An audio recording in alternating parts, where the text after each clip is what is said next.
Hello student, class 12th contemporary world politics और contemporary world politics के अंदर अपना chapter number 5 environment and natural resources को हम पढ़ेंगे। जैसा कि आप जानते हो कि क्लास के अंदर we have already covered this chapter, but अब क्योंकि आप समर वैकेशन में हैं और समर वैकेशन में कहीं भूल ना जाए तो इस चैप्टर का हमको रिवीजन कर रहे हैं।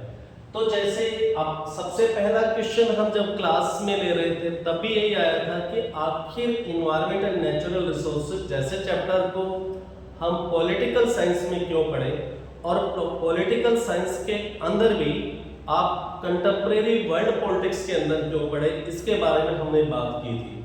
ठीक है ना, क्योंकि ये इशू ऐसा है कि इन्वायरमेंट वाली इशू जो ग्लोबल वार्मिंग का इशू है वो किसी एक देश की सरकार के द्वारा तो ये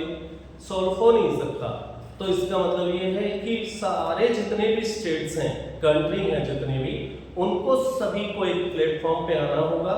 और उस पर हम बात करेंगे किस तरह से जो ग्लोबल वार्मिंग का जो इशू है उसको किस तरह से एड्रेस किया जा सकता है, किस तरह से इन्वायरमेंट का जो इकोलॉजिकल डिग्रेडेशन हो रहा है इसको हम सभी देश मिलकर किस तरह से अपने इन्वायरमेंट को स्वच्छ साफ बना सकते हैं, इस बारे में हम पढ़ रहे थे।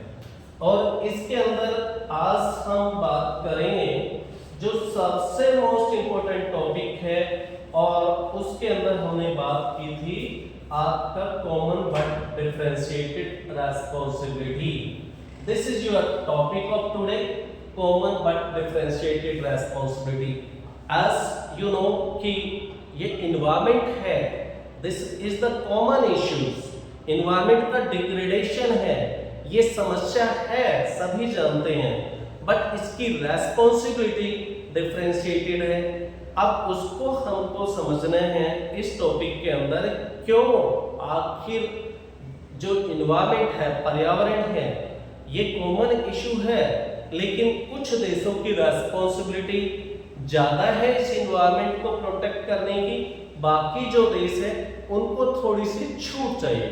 इसी बारे में हमको इस चैप्टर में के इस टॉपिक में बात करनी है, common but differentiated responsibility. As we know कि जो कंट्रीज हैं वर्ल्ड के, इस टॉपिक को समझने के लिए हमने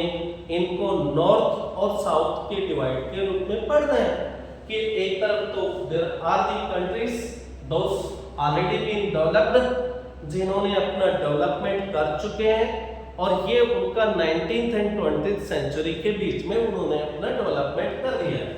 वो कौन से देश हैं तो उसके बारे में हमने बात किया था। वो आपके देश हैं, आपके यूरोप के देश हैं, ठीक है ना, और ये आपके देश हैं नॉर्थ अमेरिका के देश हैं। तो इन्होंने अपना डेवलपमेंट तो कर चुके हैं, और अगर आज एनवायरनमेंट के अंदर कुछ भी प्रॉब्लम है, इकोलॉजिकल डिग्रेडेशन है, इन्वायरमेंट के अंदर ग्लोबल वार्मिंग है, टेम्परेचर जो है लगभग आप कह सकते हो कि 1% जो टेम्परेचर है, 1 डिग्री जो टेम्परेचर है वो बढ़ा है, it is because of the developed country. कि ये डेवलप्ड कंट्री है, इन्होंने जो है इन्वायरमेंट को ज्यादा नुकसान पहुंचाया है। अगर ज्यादा नुकसान डेवलप्ड कंट्री ने पहुंचाया है तो जिम्मेवारी भी इस इन्वायरमेंट को बचाने के लिए इन देशों को ज्यादा निभानी चाहिए। बस यही है सिंपल सी बात। तो नॉर्थ और साउथ डिवाइड में नॉर्थ जो कंट्रीज हैं, जो नॉर्थ के हैं, अब नॉर्थ का मतलब यहाँ हम नदर्न हेमिस्फीयर से बात नहीं कर रहे हैं। जब साउथ की बात कर रहे हैं तो सदर्न हेमिस्फीयर्स के बारे में बात नहीं कर रहे, हम बात कर रहे हैं यूरोप और अमेरिका के देश, अमेरिका कंटिनेंट और यूरोप के देश जो ऑलरेडी डेवलपमेंट कर चुके हैं। उनका मेन कंसर्न्स जो माय डियर स्टूडेंट है वो है to discuss the environmental issues and as it stands now and want everyone to be equally responsible for the ecological conservation.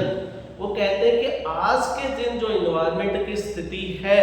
जितना ये पॉल्यूटेड हो चुका है, जो ग्लोबल वार्मिंग हो चुकी है, उसको सबकी बराबर रेस्पॉन्सिबिलिटी है, सभी देशों को बराबर जिम्मेदारियां निभानी चाहिए। लेकिन जो साउथ के कंट्री हैं, साउथ के कंट्री को क्या फील करते हैं, कौन से साउथ के कंट्री हैं, तो हम ऑलरेडी आपसे डिस्कस कर चुके हैं, चाहे वो एशिया के कंट्री हो, है ना, चाहे वो आपके अफ्रीकन कंटिनेंट की बात करें या फिर नॉर्थ साउथ अमेरिका कंटिनेंट्स के, वो जो डेवलपिंग कंट्रीज हैं, दे आर अंडर डेवलपमेंट, वो अभी डेवलपिंग के स्टेज पे हैं, वहां पे इंडस्ट्रियलाइजेशन होना बाकी है। और इंडस्ट्रियलाइजेशन के अंदर आपको पता है कि जो CO2 और ग्रीन हाउस गैसेस का इमिशन भी ज़्यादा होना है। तो वो कंट्री है वो अलग अपनी बात को रख रहे हैं, डेवलप्ड कंट्री का कहना अलग है, उसी को हम समझ रहे थे। तो south feels that much of the ecological degradation, जो साउथ के कंट्री है उनका कहना है कि जितना भी इकोलॉजिकल डिग्रेडेशन हुआ है, ये जो इकोलॉजिकल डिग्रेडेशन है ये because of the developed country, ये जो वातावरण का प्रदूषण हुआ है ये डेवलप्ड कंट्री की वजह से हुआ है, ये नॉर्थ के जो कंट्री हैं उनके द्वारा हुआ है, क्योंकि उन्होंने अपना इंडस्ट्रियल डेवलपमेंट किया और इस वजह से वो जिम्मेवार है। उनकी वजह से हमने बताया कि CO2 की बात करें, मीथेन की बात करें और CFC गैसेस की बात करें, आपके एरोसोल की बात करें, ये सभी आप जब इंडस्ट्रियलाइजेशन के पीरियड में इन गैसेस का एमिशन हुआ है और वो आज भी इन्वायरमेंट के अंदर ये सारी की सारी गैसेस सेंचुरीज तक रहती हैं, चाहे उनका जो परसेंटेज है वो रिडक्शन हो जाए, लेकिन वो कभी भी आपके वातावरण से गायब एटलीस्ट इतने जल्दी तो नहीं होती है। CO2 की बात करें, अगर CO2 एक बार इन्वायरमेंट के अंदर हिस्सा बन जाती है तो 30 सालों तक तो लगभग वो उसी परसेंटेज में बनी रहती है। तो इसलिए इनको हम कह सकते हैं कि इन्वायरमेंट के लिए काफी खतरा है। अगर जो भी CO2 का एक मिनिमम बैलेंस है वो बना रहना चाहिए, उससे ज्यादा अगर इन्वायरमेंट के अंदर उनका परसेंटेज बढ़ता है तो खतरा है। ये बात हम भी मानते हैं, हम का मतलब यहाँ पे डेवलपिंग कंट्रीज भी मानते हैं, लेकिन बात तो ये आती है कि जो डेवलप्ड कंट्री है, डेवलप्ड देश हैं, उन्होंने आज के दिन जो CO2 का इमिशन है, CFC गैसेस का इमिशन है किया है, तो they developed countries if they cause more degradation, अगर उन्होंने डिग्रेडेशन ज्यादा किया, they must also take the responsibility of undoing the damage. अब डैमेज हुआ है तो उसको अनडू करें, जितना नुकसान पहुंचा है नुकसान को भरपाई भी वही करें। डेवलपिंग कंट्रीज का ये कहना है, the developing countries are in the process, और साथ में जितने भी डेवलपिंग कंट्रीज हैं वो इंडस्ट्रियलाइजेशन के प्रोसेस में हैं, अभी उनको इंडस्ट्रियलाइजेशन करना है, और इंडस्ट्रियलाइजेशन करना है इसका मतलब क्या है, आपको कोल, पेट्रोल, डीजल इनका इस्तेमाल करना होगा, क्योंकि अभी हम उस कंडीशन में नहीं है, हम रिन्यूएबल सोर्स ऑफ एनर्जी जो है उसको उतना इस्तेमाल नहीं कर पाते, हमारे पास उतनी टेक्नोलॉजिकल डेवलपमेंट नहीं है, ना सारे डेवलप्ड कंट्री ने हमको इतना कुछ दिया है, तो हमें तो भाई डेवलपमेंट करना है, हम डेवलपमेंट करेंगे लेकिन एनवायरनमेंट को ध्यान में रखते हुए। लेकिन उनका मुख्य मुद्दा डेवलप्ड कंट्री का है, वो सिर्फ एनवायरनमेंट की बात कर रहे हैं, हम कह रहे हैं हमको एनवायरनमेंट को भी ध्यान रखना है और डेवलपमेंट भी कर रहे हैं। और हमको आपको पता है जो बात करें अगर कि developing countries must be taken into account in the development, और हमको जो रियल डे जेनेरियो की जो अर्थ समिट हुई थी और वहां पर बात हुई थी कॉमन बट डिफरेंशिएटेड रेस्पॉन्सिबिलिटी के एनवायरनमेंट एक इशू है, कॉमन है, बट रेस्पॉन्सिबिलिटी डिफरेंशिएटेड है, जिम्मेदारियां अलग अलग है। डेवलप्ड कंट्री की जिम्मेदारी अलग ज्यादा है उनकी, since they have contributed to the environment pollution more than us, तो उनको ज्यादा जिम्मेदारी निभानी होगी, और जो डेवलपिंग कंट्रीज हैं उनकी जिम्मेवारियां कम होनी चाहिए, ठीक है ना। तो स्टेट्स जितने भी हैं डेवलप्ड कंट्रीज हैं उनको ज्यादा अपनी जिम्मेवारियां निभानी चाहिए। इस टॉपिक के अंदर हमने इसी के ऊपर में बात की है, ठीक है ना। तो देखिए अगर बात करें United nation framework convention on climate change, वो 1992 के अंदर जो आप हुआ उसके अंदर में भी हमको एग्जामिशंस मिला था। और साथ ही साथ क्योटो प्रोटोकॉल की बात करें जो कि अपने जापान में क्योटो प्रोटोकॉल हुई थी, तब भी हमको एग्जामिशन मिला हुआ है। और जैसे greenhouse gases, carbon dioxide, methane, hydrofluorocarbons हैं, ये these are considered at least partly responsible for the global warming। और ये ग्लोबल वार्मिंग के अंदर जो टेम्परेचर है उसके राइज होने के लिए रेस्पॉन्सिबल है, और ये कैटास्ट्रॉफिक भी हैं, इनके खतरे भी ज़्यादा हैं।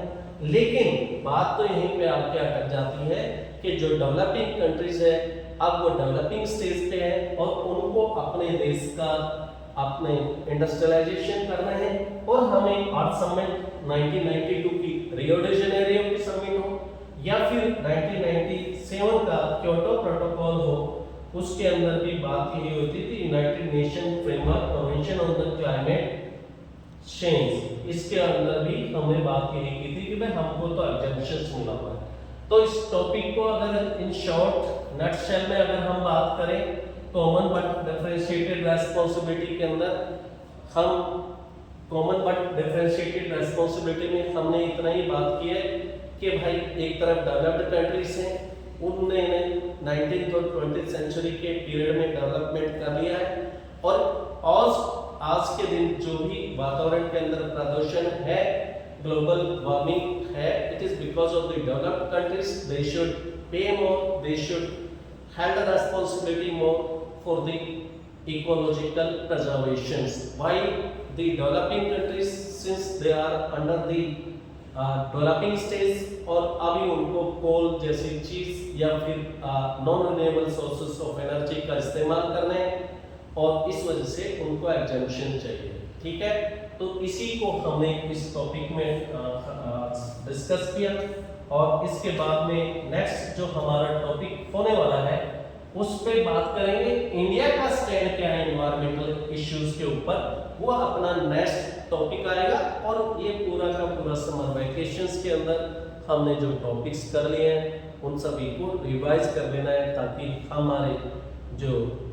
ब्रेन के अंदर एक इमेज है चैप्टर वाइज कॉन्सेप्ट्स वो डेवलप रहें। इसी के साथ आज का ये टॉपिक यहीं खत्म करते हैं। Thank you.